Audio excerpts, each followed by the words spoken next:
ಸ್ನೇಹಿತರೆ ನಮಸ್ಕಾರ. ಸಮಗ್ರ ವಾಹಿನಿಗೆ ಆತ್ಮೀಯ ಸ್ವಾಗತ. ವೀಕ್ಷಕರೇ, ಇತ್ತೀಚೆಗೆ ನೀವು ಪೊಲೀಸರ ಬಗ್ಗೆ ಹಲವಾರು ವಿಷಯಗಳನ್ನ ಕೇಳಿರ್ತೀರಿ. ಪೊಲೀಸರು ಸಾಮಾನ್ಯ ಜನರಿಗೆ ಹಾಗೆ ಮಾಡಿದ್ರು, ಹೀಗೆ ಮಾಡಿದ್ರು ಹೇಳಿ ನೀವು ಕೇಳಿರಬಹುದು. ಅದಕ್ಕೆ ಪ್ರತ್ಯಕ್ಷ ಸಾಕ್ಷಿ ಎಂಬಂತೆ ಬೆಂಗಳೂರಿನ ಜಿಗಣಿಯಲ್ಲಿ ನಡೆದಂತ ಈ ಘಟನೆ ಸಾಕ್ಷಿ ಅಂತ ಹೇಳಿ ಈ ಸಂದರ್ಭದೊಳಗೆ ಹೇಳ್ಬಹುದು. ಏಕೆಂದ್ರೆ ಈ ಬಸ್ ಡ್ರೈವರ್ ಅವರು ತಮ್ಮ ಡಿಪೋದೊಳಗೆ ಬಸ್ ತೆಗೆದುಕೊಳ್ಳುವ ಸಂದರ್ಭದಲ್ಲಿ ಅಲ್ಲೇನೋ ಪೊಲೀಸರವ್ರ ಗಾಡಿ ಇತ್ತಂತ ಕಾಣಿಸುತ್ತೆ. ಅವರಿಗೆ ಸ್ವಲ್ಪ ಸರ್ ಗಾಡಿಯನ್ನ ಮುಂದೆ ತಗೊಳ್ಳಿ ಮತ್ತು ನಾನು ಬಸ್ಸನ್ನು ಒಳಗೆ ಹಾಕ್ಬೇಕಂತೇಳಿ ಹೇಳಿದ್ದಾರೆ. ಇಷ್ಟು ಹೇಳಿದ ಮಾತ್ರಕ್ಕೆ ಪೊಲೀಸ್ನವರು ಬಸ್ ಡ್ರೈವರ್ಗಳ ಮೇಲೆ, ಅದು ಬಸ್ ಡಿಪೋ ಒಳಗೆ ಬಂದು ಹಲ್ಲೆ ಮಾಡ್ತಿದ್ದಾರೆ ಅಂದ್ರೆ ಇದು ಹೇಗೆ ಅಂತ ಹೇಳಿ ನಮಗೆ ತಿಳಿತಾ ಇಲ್ಲ. ಸಾಮಾನ್ಯ ಜನರ ಮತ್ತು ಬಡವರ ರಕ್ಷಣೆ ಮಾಡ್ಬೇಕಂತ ಪೊಲೀಸರೇ ಇವತ್ತಿನ ದಿನ ಗುಂಡಾ ರೀತಿ ವರ್ತಿಸಿದರೆ ಹೇಗೆ? ಇದಕ್ಕೆ ಸೂಕ್ತವಾದ ಕ್ರಮವನ್ನ ಬೆಂಗಳೂರು ಕಮಿಷನರ್ ತೆಗೆದುಕೊಳ್ಳಬೇಕಂತೇಳಿ ಈ ಸುದ್ದಿ ಮುಖಾಂತರ ಆಗ್ರಹ ಮಾಡುತ್ತೇವೆ.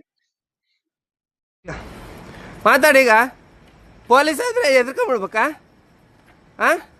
ಮಾತಾಡು, ಹೊಡೆಯಕ್ಕೆ ಬರ್ತೀಯಲ್ಲ, ಮಡಿ ಈಗ ಹೊಡಿ ಅದೆಷ್ಟು ಹೊಡಿತೀರಿ? ಏನು ಹೊಡಿತೀರಲ್ಲ ನೀವು, ರೋಡಿಸಮ್ ಮಾಡ್ತೀರಾ? ನಾವೇನಂದ್ವಿ, ಗಾಡಿ ಬಂತೆ ತೆಗಿ ಅಂದ್ವಿ. ಹೊಡಿಯಕ್ಕೆ ಬರ್ತೀಯಾ? ಬಾ ಇವಾಗ ಮಾಡು. ಅದೆಷ್ಟು ಹೊಡಿತೀವಿ ಹೊಡೆಯ ನೋಡೋಣ. ನೋಡ್ರಿ, ಪೊಲೀಸ್ ಆದ್ರೆ ನಮಗಲ್ಲ, ನಾವೇನಂದ್ವಿ, ಅಲ್ಲಿ ಗಾಡಿ ಸೈಡಿಗೆ ಐತೆ ತೆಗೀರಿ ಅಂತ ಅಂದು. ಎಷ್ಟು ಮಾತಾಡ್ತೀರಿ ನೀವು? ಹೊಡಿತೀಯ ನನಗೆ? ಮುಟ್ಟ ನೋಡೋಣ ಈಗ, ಮುಟ್ಟು ಬಾ ಈಗ.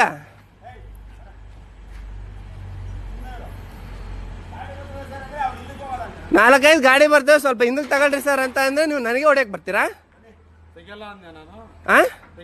ತೆಗಿಯಲ್ಲ ಅಂದಿಲ್ಲ ಮತ್ತೆ? ಯಾಕೆ ಹೊಡೆದಿದ್ದು ನನಗೆ? ಹೊಡೆದಿದ್ಯಾಕೆ ನೀವು?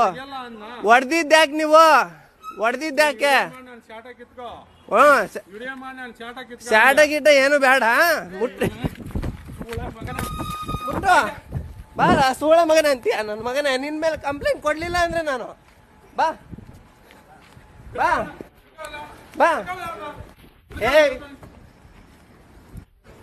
ಬರ್ರಿ, ಅದೆಷ್ಟು ಜನ ಬರ್ತೀರಿ ಬರ್ರಿ.